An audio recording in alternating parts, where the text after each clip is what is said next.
First off, bro, appreciate you doing this. No problem. Let the people know who you are, what you do. My name is Ray/Will/Arkyve. Okay. Ray's low-key my new alias. Ray. Separate the online Arkyve crochet hat guy between the real Will. So that's why I made my IG Reivax. And nowadays everyone calls you by your IG. Yeah. And Reivax is your first name backwards. Yeah. I learned that late. So when Nardwar interviews me one day, he's had to look at this video. Because from now on, I'm just telling the world I'm Ray, unless they meet me in person. Yeah. This is probably the last, I mean, I'm going to try, you know what I mean? It's fucking weird trying to push a new alias. Yeah. Like Krispy. Yeah. But nah, that's what I'm going to try and do. Why you think it's weird?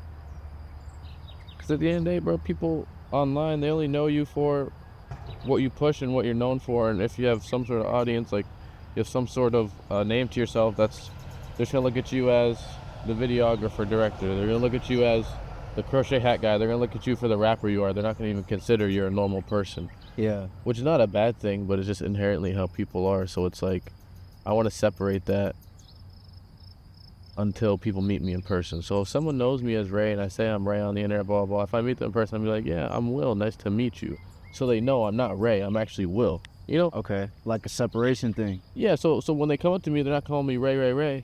Yeah. They'll know I'm Will if they actually have a conversation with me. Right. Then I think it'll change the whole dynamic up, like, oh yeah, this is, shit, I know his name, it's Will. Yeah. And then after that, I do want people to call me as Will. If you know me as, you know, I don't know. It's a lot. You know what I mean? Yeah.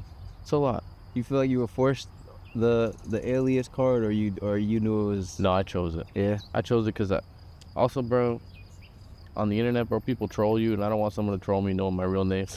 You don't think they'll find out? Like, you don't think they could do just a quick search? Shit, I mean, yeah, but people don't do that. Yeah. You look at any rapper, they be calling them. Some people clown you with your real name, but like, if they really want to fuck with you, but for what everyone knows you as, that's what they'll usually clown you as. I like that. I prefer that. So, how long have we known each other? What year did we meet? That was March of 2024. So 2 years. So it's about to be 2 years. About to be March, April 2024. Shit. Yes, sir. That's great. It doesn't feel like 2 years. It doesn't. I feel like it just snapped.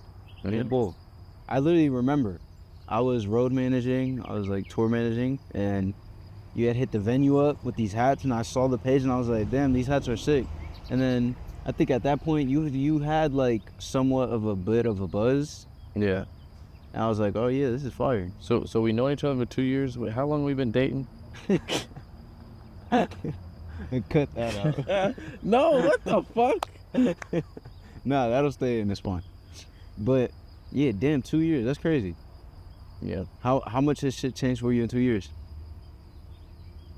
Shit. A lot.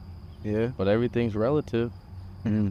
Every 3 to 6 months, I realize how fucking young I am and how much of a little kid I am. Yeah. I'd say I get humbled every 3 to 6 months, which is like I come crashing down. Yeah. And then those next 3 to 6 months, the next thing happens. I feel like I'm the man. I feel like I'm him. I'm so mature. I'm ahead of everyone.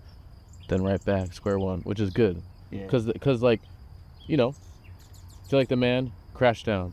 Feel like the man, crash down. Feel like the man, I'm still going up. Right. But I still crash down.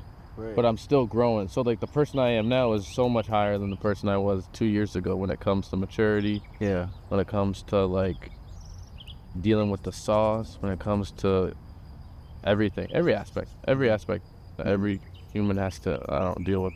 Yeah. How important do you feel the crash is? I feel like for me, like, it's so important because that's where you learn the most. Yeah, I mean, shit, I used to blow money. I used to, bro, like, you see all this money in your account, especially when you're young. Blinding you. You don't know. I mean, even now sometimes, like, I don't even know what's profit, what's revenue. Yeah. What's money I got to put away for, you know, saving, taxes. Yeah.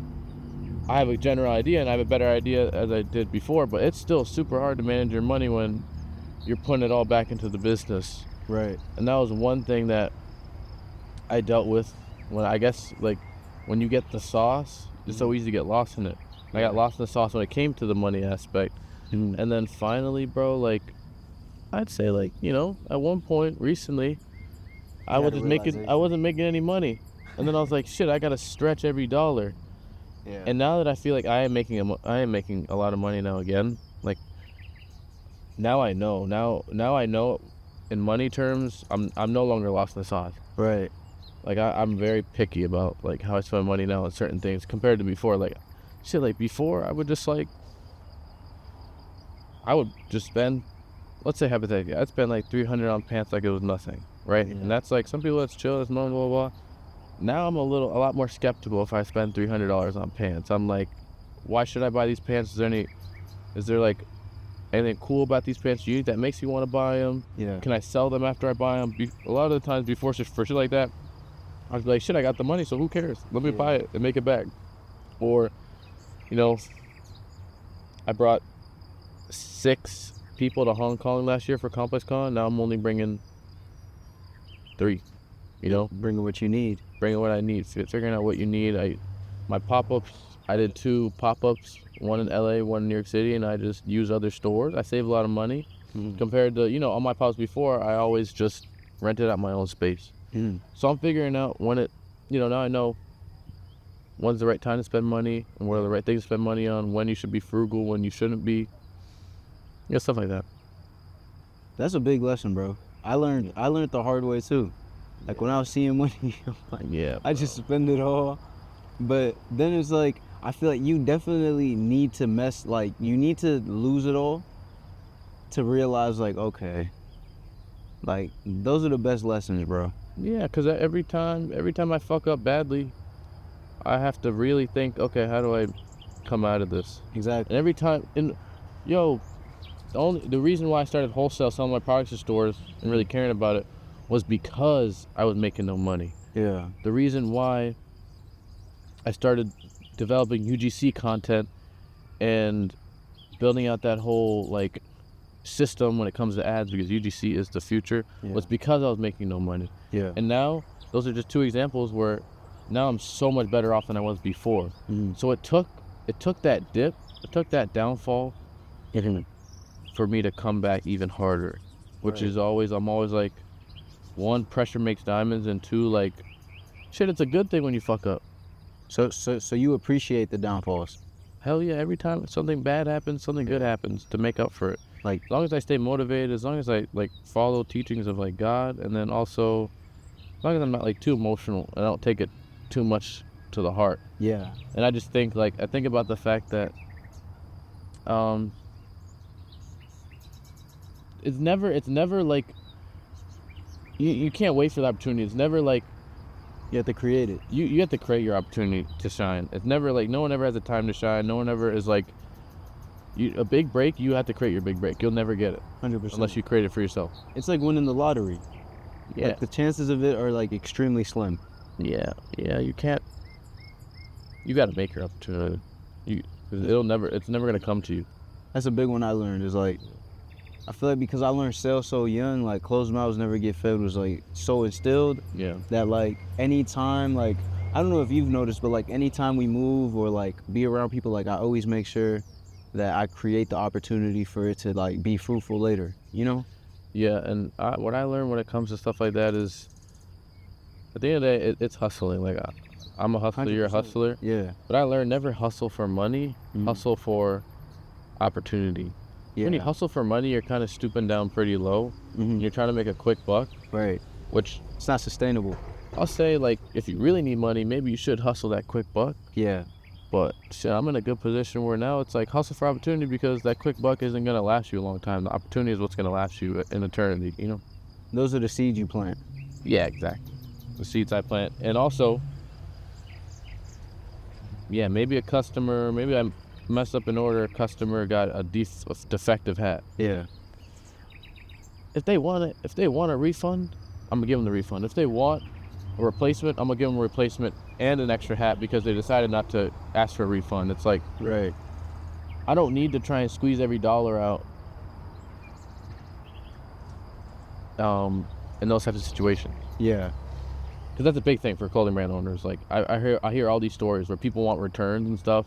Yeah. They want exchanges for their products.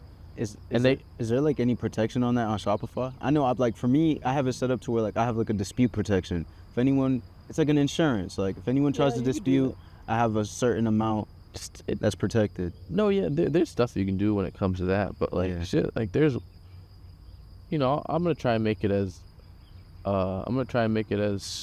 what's the word? As not abstract, but like.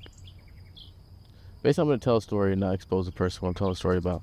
Someone got exposed for putting, not knowing the content of their hoodies, the material. Mm-hmm.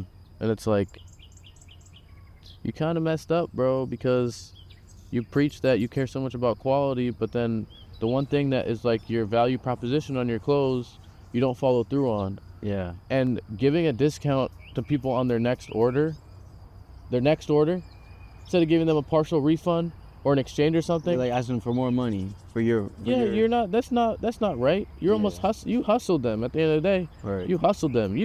The right thing to do, easily, and of course it's gonna hurt you. It's gonna hurt your pockets. Partially. But I know it's not gonna rip everything out. It's either you ask your customers if they want a partial refund, or you ask them if they want a replacement. Right. Yeah, you might lose a shit ton of money, but that's on you. But the reputation is way more valuable. Exactly, because now it's like shit. I look at you, bro. No, and I'm not even the customer, but I mean, we're all customers. But I look at you as I do not want to be near that person when it comes to that stuff. Right. I don't want to associate with that. No offense to that person. I don't think they're a bad person for that whole situation. I just personally think they dealt with it wrong. Bad business. Yeah, I think it's bad business. I think they dealt with it wrong, and I think it's something I like to reflect on. Mm-hmm. Where it's like, I want to see what my judgment is, and I want to voice that because, again, I'm not trying to attack that person, but that's just how I feel. Right. He has an opinion, I have an opinion. What was like, without saying too much or going into too much detail, what's your biggest like horror story owning a brand? Or one of the, doesn't have to be the top, but like what jumps to the front of your mind? See, I've never really had horror stories because like, bad things that happen to me, I don't take it too seriously. Okay. I would just say the biggest like horror story thing that like eats at me sometimes is like, I mean, I guess you could say one time I took out a really bad loan and the interest was so crazy and I didn't even need to take out that loan. It was for taxes. I thought I was gonna have to pay so much in taxes. Yeah. Because I guess that's kind of what my mom said. But bro, I spent so much money, put it so much back into the business that I didn't have to pay shit. Yeah, you were able to just break even basically. Not only am I like, why the fuck did I get this Shopify loan with so much interest? I look back and I'm like, why did you even pay it back so quickly? You could have kept that money and did something with it because if you're gonna pay so much for that interest, Will, why would you just pay it back immediately? I got cooked. Oh, that was bad. That's the only thing I think about where I really care about it. Besides that, I don't have any horror stories, bro. Everything is like that's a good one though, cause like maybe that's a horror story to someone else, but it's not to me because everything's manageable and like money is like damn. I feel like I'm living in the video game. I mean, I save my money, but like I'm not stingy with my money or like I don't really like care so much about that because I know I'm not gonna make that mistake again. Yeah. But like I know money isn't everything. And on top of that, bro, I always go by like, if you can run it up once, you can run it up again. Yeah. Like if you ran it up once, bro, it was you. Yeah. Like you can do it again. I feel like go. And like you said earlier, like it's so many ups and downs in this industry, no matter like what medium you're in. Like if you're in music, entertainment, fashion, it all coexists. We all play a very similar game. Yeah. We just deal with a slightly different like variations, right? So like, it's so many roller coaster moments where it's like you feel this crazy high. I've been in places where like I'm over there, like you guys can't see, but the view is crazy over there, and then I'm like at the lowest of lows, and then in the very next 2 months, I'm feeling the highest of highs, and it's just like, for me, I understood how to like find the equilibrium, and like when I'm high, I don't get there, I don't take my mind there, and when I'm low, I also don't take my mind there. I just keep it in like this balance of like, okay, this is part of it. Like, this is just the nature of the industry, bro. It's gonna rain, it's gonna snow, and you just have to learn to clean your car off and change your tires. Yeah. But you learn how to drive in like different conditions the more you weather it, you know? Yeah. At least that's what I learned. Yeah, I just look at it as like, how do I say it? I would look at it as, well, first, I'm just an emotionally stable person regardless. Yeah. Because I went through moments of horrible anxiety, Yeah. existential crises where I'm like, shit, I just went through existential crisis where for a year straight, because I was so worried about transition from high school to college that for like 9 months, a year straight, all I think about was life and death, religion, and that's the only thing I could think of. And it took me diving deep within myself without therapy on like, why do I feel this way? And I just learned so many like internal skills on regulating yourself. Yeah. That now it's like nothing can affect me because I've just like felt the worst feeling you could ever feel. And just understanding that, one, your phone is the worst thing ever. The phone is like your enemy. Your enemy. It's my best friend and my enemy because I make all my money and do all my work from there. But it's a double-edged sword. It can really hurt you. No, it doesn't hurt me nearly as much as it did before, but it can hurt you. Also understanding that, like, in what ways? You mean by like like social media, like consuming? social media, comparing yourself. Yeah. I mean, sorry, it's a million things like that. Social media, whatever, comparing yourself to people. But it all comes down to the science of it, where it's like it fucks with your dopamine receptors, and it makes you you don't messes with your dopamine receptors, and Life is smaller. It messes with how you live your life. It messes with how you receive dopamine from other things, to the point where like life becomes smaller. It feels smaller. Yeah, where you're only getting it the only way you can feel dopamine is when you get it from your phone, and then it negatively impacts other aspects of your life and other things you should be appreciating but you don't. But also the mere fact that after that existential crisis, I learned to separate my conscious and my subconscious. Yeah. Conscious is who you are and how you feel, and that's the level version of yourself. Your subconscious will always challenge your conscious. Where I always say this analogy where it's like, if you're flying on a plane, everyone knows that it's so safe. You search it up. It's safer to fly on a plane than drive a car. Right. And everyone can accept that fact. But then your subconscious is the one telling yourself, oh, the plane's gonna crash. That's projection. Yeah, turbulence is this and that. Like, the turbulence is gonna make the flight crash. Like, oh, you're gonna die. Blah blah. That's your subconscious. Mm-hmm. Your conscious is very calm and normal. Your subconscious is crazy, always challenging your conscious. And being able to separate them makes me realize my subconscious is just a thought bubble outside my brain. My brain is my conscious. Right. So yeah, maybe I'm emotional about some shit, but I'm like, I don't need to act on it. I don't need to fight my thoughts. I don't need to give it any too much emotion or thought, because it's not me. Yeah. The person who I am is a very mentally stable and regulated person who can take a bad situation and flip it into a good situation. The way I learned is like, I'm on a hill, looking at this river, and each boat is like a different emotion. And it's like, I just watch each one instead of getting on it. You know what I mean? So it's just like, that's fire. It's like the same way you're explaining it, just like in a different way of like, I guess, handling it. It's just more like, yeah, you don't need to identify with every emotion, but understanding that they are there and they will always be there is like what balances me out.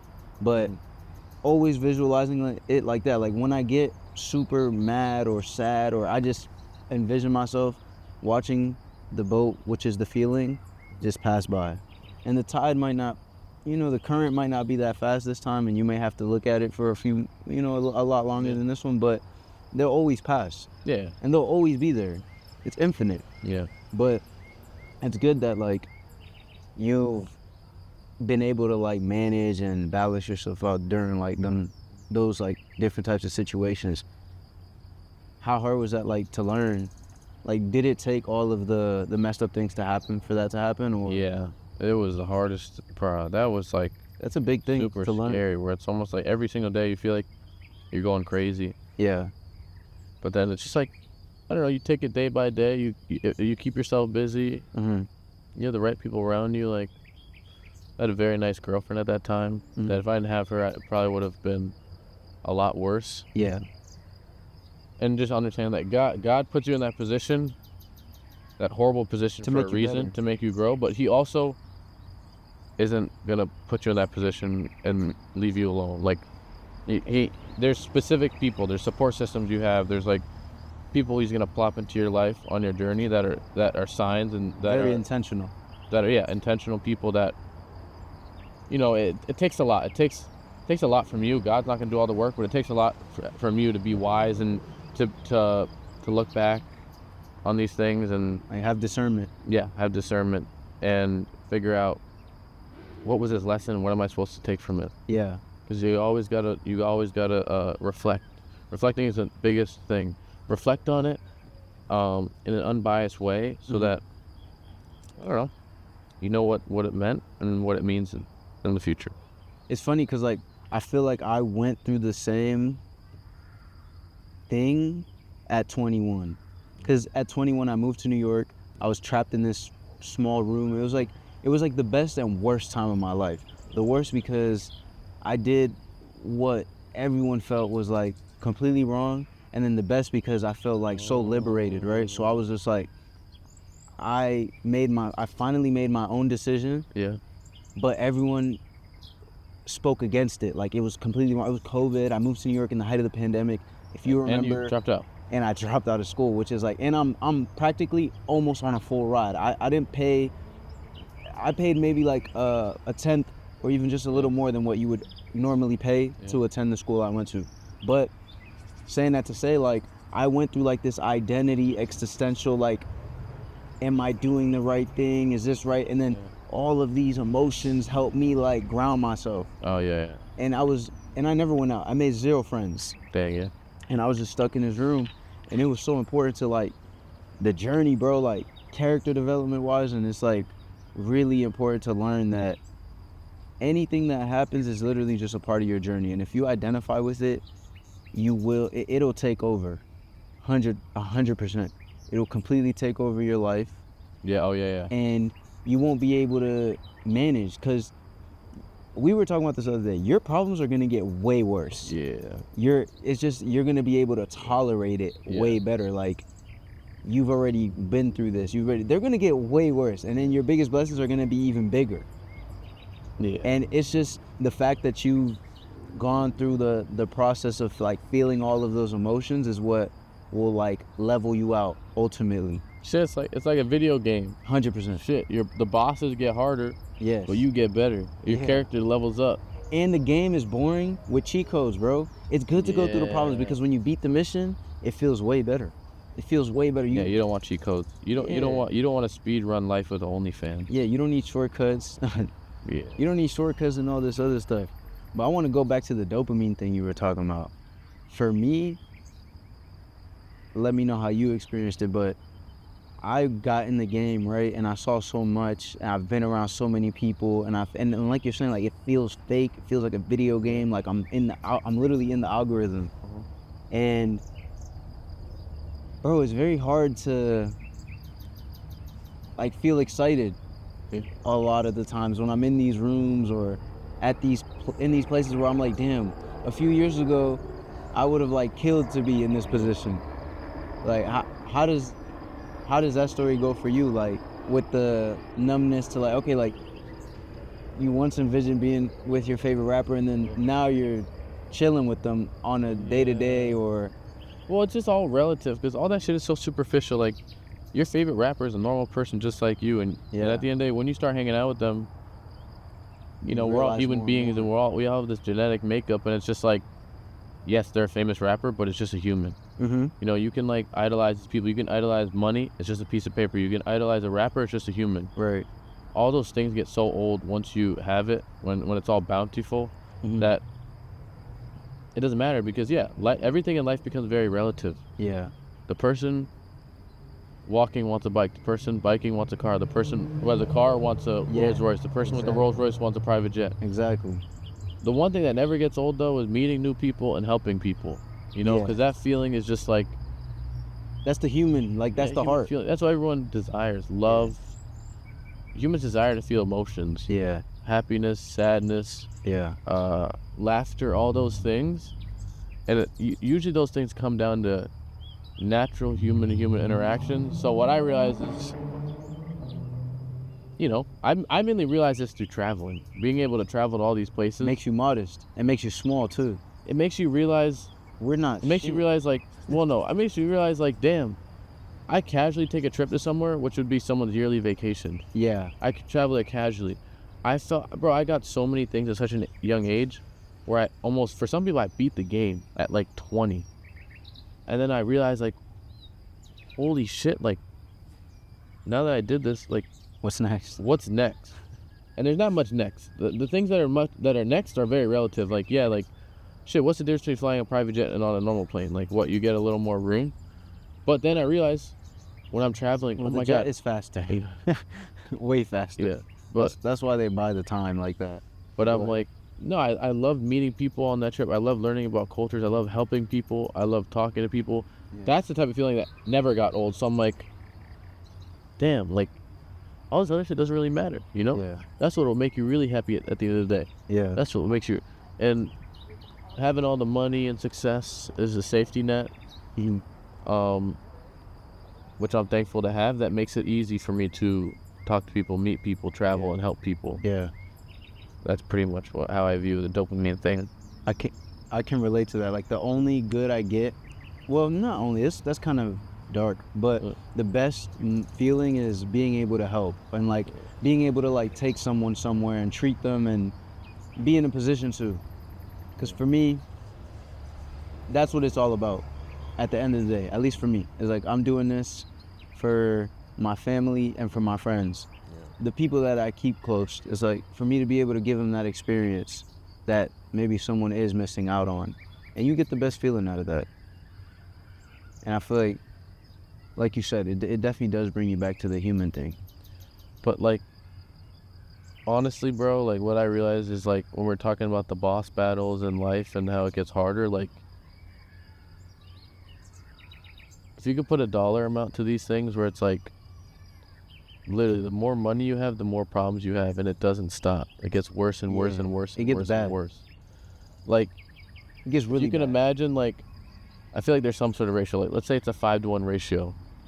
$5 is equal to 1 unit of bad. Right. Like, when you make $1 million, I think it's the same ratio to the bad. And it gets to a point where that final boss, you make 10 million, 100 million, $1 billion, which is obviously crazy. Like, people may not realize it. There's a lot of bad in that. There's a lot of bad. And it takes a very, very strong minded person to be able to fight off that bad. It takes a fucking, 1000%. it takes a sweat. It takes a gamer to beat that boss. You have to have a lot of grit. And you just have to be very, you have to be able to, dodge all the bad and flow with the good. And, like, you just have to, like, it's crazy. I don't know. It's like, imagine being, like, almost like, I don't know, just a big skill. Yeah. I'd say the biggest thing in business is you have to be emotionally intelligent. If not, then you're screwed. That's, like, the number one thing. I think it's the biggest thing in general. Yeah. Like, not only in business, like in your relationships and everything, like intimate, business, whatever. Like, having that, because there's IQ and there's EQ. Oh, I never thought. What's EQ? EQ is emotional intelligence. Oh, yeah. I didn't It's know like that. how you deal with people. How you can grade that? Yeah. I feel like it's a subjective grading system, but who knows? I think it has to do with psychology. And I mean, IQ is subjective as well, but It's like has to do with psychology. Yeah. Yeah. Like how you may deal with a certain problem, or how things affect you, or like your relationship with your father or your relationship with your mother, how you are with your siblings. It all kind of like makes this pot of soup in your brain, and it does dictate how you make decisions and how you move as a person, and sometimes, like, you'll do things that you don't even notice, and other people, it's like jarring to someone else, but you may not even notice it because jarring. Like it depends how, like, circumstantial, but like you may do something, right, whether it's good or bad, and someone else, because they lived a completely different experience, or maybe they had a small moment in life where someone did that to them and affected them for the rest of their life, and you wouldn't even know. You know what I mean? Yeah. And that's where, like, I guess the EQ comes in, is like being able to juggle all of these like micro expressions and the way people deal with, and then being able to like observe how people move to like be able to deliver things the right way and allow it, you know, the whatever the words or the whatever you're trying to say, like, land nice and smooth. Yeah. It's a lot, bro. Especially in business. There's so much. And we were talking about this the other day, like being young. What do you think? For me, like, cause I'm usually the youngest in the rooms I'm in, and I feel like I deal with a lot of people feeling like I'm not adequate, like I'm not experienced, or I haven't gone through whatever. Which is like, there is some truth to it, but I feel like it's also like a very fixed mentality. I know you deal with that a lot. Can you speak to that? Well, I'm not very defensive of that because I'm not insecure, and I know that I know what I know, and I don't know, like, how do I describe it? Shit, maybe cut that out. But more or less, like, I know what I know. And I know a lot, but also know that I don't know a lot. So if you're going to judge me and look at me like I'm a little kid, like, maybe there is some truth in that. Maybe I don't know much, but I can stand tall if I know that you're looking down on me. No. And in like the wrong way, but I can also sit back and listen if you're looking down on me in the right way. Damn. And looking down, like, maybe that's like a term that people look at as always negative, but it's almost like I'm more or less looking at it as, okay, like, do I know a lot less than this other person? And they look down on me in the way of like, I don't know. I just think looking down on someone isn't necessarily bad. It depends on who the person is. And I feel like if someone looks down on me because I don't have the knowledge, I understand it. Yeah. And I want them to help me get the knowledge, or I want them to spread that to me. Right. And that's I don't know, that just plays into how people, no matter what, they're going to judge you by your age. Like, I guess in certain scenarios where it's like, there are microaggressions based on your age, how people look at you. Yeah. Like, and again, some of them are bad, some of them are not bad. Like, being at my booth at CompassCon or my trade show booth in Las Vegas, people are like talking to me, asking me questions about the business, and they're like, oh, can I talk to someone else about this? And I'm like, oh, well, you're talking to the owner right here, you know, like, or shit, I like it. I mean, it's good. People looking at my business and asking me, hey, Will, like, you actually making money off of this? Like, you're doing this and that? And I'm like, you have no idea, bro. People, like, I'm in class right now for fashion, like, if only they knew. Yeah. And I won't even say it on this interview, but if only they knew what was up with Arkyve. Yeah. But right now, people just look at me as this kid who probably spends all his money on clothes, is quiet because he's ignorant, this and that. Like, I think it's funny. I think it's funny because I know, like, just like anyone else, I have an ego. And I do want people to know, like, I'm doing well, and I do want people to know that I'm, like, this cool guy.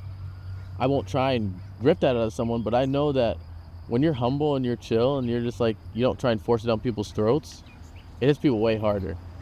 It makes me wonder, like, do I have an ego or not? Or am I just, like, am I smart with my ego where it's like, I want it to hit people harder? Because I do. I want it to hit people harder. And I know that if I'm so dumb and I try to, like, tell this person straight up, they probably won't care. But if I wait and I'm humble, they won't say anything. I mean, I know I'm humble. I know I don't have a crazy ego in that sense, but that's how I look at it. Why force it down with people, like, who honestly you have no need to impress when they find out on their own way, on terms that it'll hit them harder. So, but I'm definitely like the actions speak louder than words type. Like, I'd rather you see me in the spot with said person versus me tell you. And I feel everyone has an ego, and it's like there's a balance. Like, I think having an ego is good because your ego doesn't make me feel away because I know what I'm doing too. And I feel like the only people that are affected by like an ego or like a big ego is like people that aren't in similar spaces or aren't winning also. And there's definitely a healthy way to like stay grounded around majority of people, but like I also learned that like, bro, if I need to dim myself to make you feel comfortable, then I probably shouldn't be around you. Yeah. And you're probably not going to uplift me because me personally, I like being around people that are doing way better than me. Because then you don't have an ego around them. Well, because I don't even look at it as like if they tell me, yo, you're not making nothing, I'm gonna say, how can I make more? I'm not gonna be like, you don't know what I'm doing. Yeah, I got, you know, like, because I would much rather be in spaces where I could learn more, always remain a sponge. And that's what I'm saying that to say, like, if your ego is affecting someone and someone feels like less than, obviously within reason, you're not going around being like, yo, you're broke. Obviously, you don't do that. But no one does that. But like, if you're telling me about these many hats you sold and you're genuinely excited because this is your passion, and I feel dim, then that's a problem. That's a them. That's not a you problem. That's that is something a I had me to deal problem. with myself. That's something I had to deal with myself, and it's true.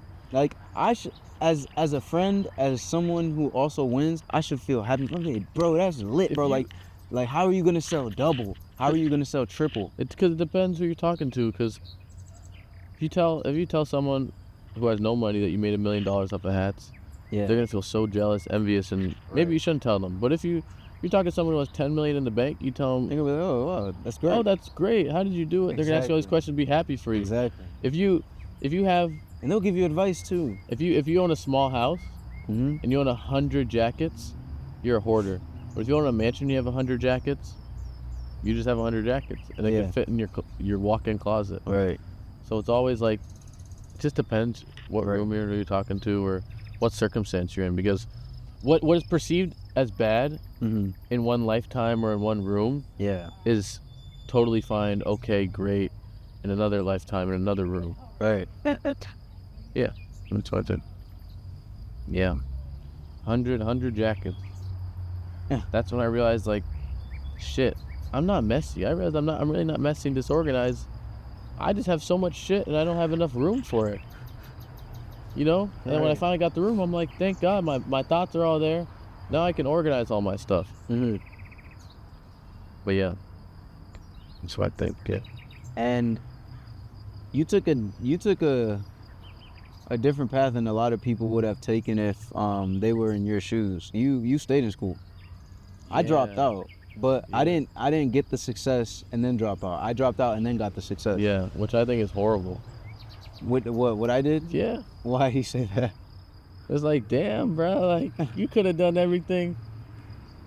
Not to say that, but like, shit, you always gotta, like, bro, because it's sadly, like, people watch Konversations, they're gonna hear your story, and they're not gonna be you. They're gonna be a completely different person. They don't have the mental fortitude, they don't have the emotional intelligence, they won't have the work ethic as you. Right. But because they see you do it, they're gonna think they can do it. Right. Which is sad. It's so sad, and I feel sometimes I think about free will and all these things, and I feel so bad because part of all this, who we are as people, is like, it's handed down and it's taught to us. It makes you wonder what's free will and what's not.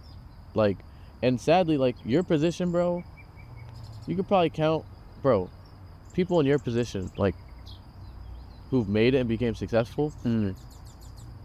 Bro, we could probably fit all those people in one room, in one apartment, in one small apartment, or maybe one big bedroom. So it's like, it's weird because it's almost a bad influence for the wrong person, but a good influence for the right person. So that's why I almost say, like, stay in school and just lock in and do everything you want to do while in school. You know, I got class tomorrow. I got to be back in school. But I'm able to do everything and more while also being in school. Right. You know, I got a super low GPA, but I'm still going to graduate. So that's why I think, like, it's kind of hard taking that risk. But it's not the smart thing to do. Okay. Do you feel like anyone can do it? No. Not anyone can do it. because again, So you're free will, how you're raised, blah blah. But I'll say this: doing it is like a broad thing, but anyone can do anything that they put 110% effort into. If you love it, and if you think about something every day and you want to do it, and you continue to think about something every day and you keep work on it every single day and you love it, you can do anything. But everyone can't do it. Right. Because at the end of the day, most people, they say they want something, but they don't want it. Right. They say they know what they're doing, but they don't. Right. And it's like, it's all about efficiency. It's all about knowing where you stand and what you can do well and what you can't do well. So, shit, you put like 10 people in front of me that want to talk about my brand, like, it's pretty blatant. If I were to like really get to know each of these 10 people, like who can do it and who can't. And I'm not going to tell these people they can do it if they can't. Because if you're not willing to put in the majority of your life into something, you can't do it. It's simple. You know, maybe you can do it with 50% of your life. Maybe you get lucky, but that's not you. That's just luck. Right. So, do you feel like you got lucky? Do you feel like there was luck involved in? Hell no, because I knew from the jump. I knew.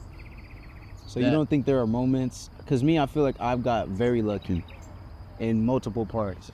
No, it's luck. You know, it's lucky, but how do I describe it?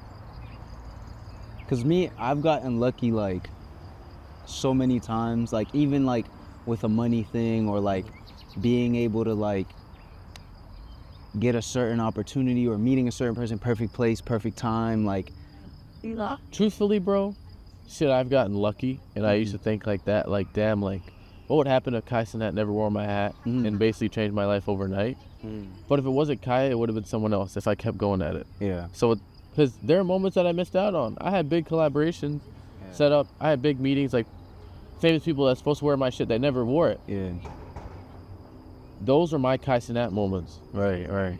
It was just the Kai Cenat moment came later. Right. So if it wasn't the Kai Cenat moment, it would have been the Justin Bieber moment. It would have been Chris Brown moment. It would have been the Quan moment. All these like different things that leveled up my brand in a huge way that ended up happening after the Kai moment. Yeah. And other things that didn't happen before the Kai moment. Like all those things were just like the luck. The luck that was supposed to be luck, it wasn't. I worked hard to get those things. So it's not really luck. Like, yes, like luck will put you in certain spaces, but it's how you use that luck. Right. But yeah, so I'm not lucky. Shit, if I guess I would say how I capitalized on the situation of Kai wearing my shit was luck. But what I took from it and what I built now, yeah, definitely not luck. Right. Yep. I feel that. You make $10,000 once and then never again, yeah, it's luck. But if you make $10,000 and then you turn to 20, 30, 50, 100, that can't be luck, bro. Like, there's a system to it, and you've understood that system. Right. So yeah. And then it's not created nothing. So that's also not to say that like you could do something, like you could step on, I don't know, you could step on a lottery ticket. Oh fuck, let me rephrase that. You could buy a lottery ticket and then your life is changed forever. Like that's luck. And maybe some people in their career and their creative journey that they've gotten that luck, but the luck I've gotten from me was made by me. Yeah. Because I worked so hard. No one will ever know the person I was before Arkyve. Yeah. You would never even know the person I was before Arkyve. You don't even know. I mean, you pretty much do know because you met me at a position where I wasn't like really like cultivated yet. You changed a lot in 2 years. But What? you don't even know who I was a year before that, bro. Yeah, of course not. Crazy. Yeah. And now all these people I know in my life, they're always gonna look at me as this and that. Yeah. They don't know. So yeah. When do you graduate in a couple months? When do you graduate? In May. In May? You might have to come to that. That'll be fire. Yeah. I got some. I think it's only right. I got some people coming to it. Deuce. Are you doing a crochet cap? Yeah, I don't know. Crochet. They should let you like. I was thinking about doing a crochet gown. I think I might. I don't know. I might just put on the cap. Yeah. So I don't want to go too crazy. What's the North Star for you? What do you envision is you in your final form or close to? My final form is shit, just being there for my mom, my family, people, being there for the people who need it the most. Yeah. That's my final form. Being able to be there for the people I need it most, and realizing that if I can't do it through money like how I want it to be, I can always do it through love. It's like being like a crutch. Yeah, because of course, like, I want to help people. Yeah. Truthfully, the easiest way to help a lot of people is through money. Yeah. The hardest way, but the most meaningful way, is through love. But I know I can make a big impact. I'm already a loving person. I know that I'm good at that. I guess the thing that I thing that would fix is the missing piece of the puzzle is money in a lot of ways. Yeah. So, like, that's how I view it. Being able to help people in that way. Because no one should have to worry about money. No one, you know? Yeah. And that goes to the point of, like, helping people get a job, Yeah. helping people through maybe a very substantial tip. Because when it came to being lost in the sauce, I was lost in the sauce at one point, and I debated buying things like a Rolex. Yeah. But you gotta understand, oh my God, like what $500 could do to someone, It's actually crazy. you could change someone's whole month with $500. Yeah. Would you rather help 20 people with $500? A delivery food driver, a waitress, a cashier? Would you rather have an expensive watch that you might lose or you might get robbed and killed over, that really has no value? There. It has no deep meaning or value. Right. What would you rather have? I'd rather help 20 people. You know?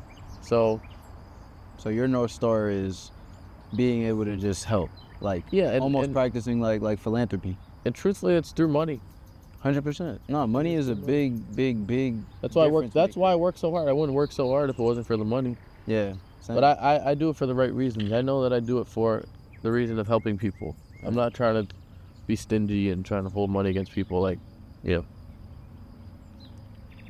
To wrap this up, like, I always ask the cliche question, because, like, what would you tell your younger self, and what would you tell the person aspiring to be in your position? What's easier? What I would tell the person aspiring to be in my position is, if you put 110% into whatever you want, like, you can do it. Like, it's so easy. Like, it's so easy if you just love what you do and you think about it every day, and you wake up in the morning and think about it, and you go to bed thinking about it. But it's not easy to be in that mindset. But if you have that mindset about something, you need to go 110% into it, and you'll be successful, no doubt. If you don't have that mindset, you will not succeed. Maybe they will succeed even if they don't have that mindset, but I'll never tell that person. That's my message. You will succeed if you have that mindset. You will not succeed if you don't have that mindset. So choose what it is that you can have that mindset for, whatever it is. And what I would tell my younger self is, don't let anyone dim your light, because you are a very cool, nice person, and everything, all your interests are really cool and really dope. And all those things that you're trying to hide from the world, your personality, your interests, the person who you truly are, is what has made me the most likable person ever. I've learned that I don't really have many haters. I don't have many people that really dislike me when they get to know me. And I think that's because I'm unapologetically myself. I don't need to hide behind a Rolex watch, a diamond chain. I don't need to impress anyone. I don't need to speak a certain way or look a certain way to try and impress people. Yeah. I truly am myself, and I know that. And that's what makes people like me. That's what I tell my younger self. That's So, cool shit, bro. yeah. Fire. Shit. Fire. Yeah.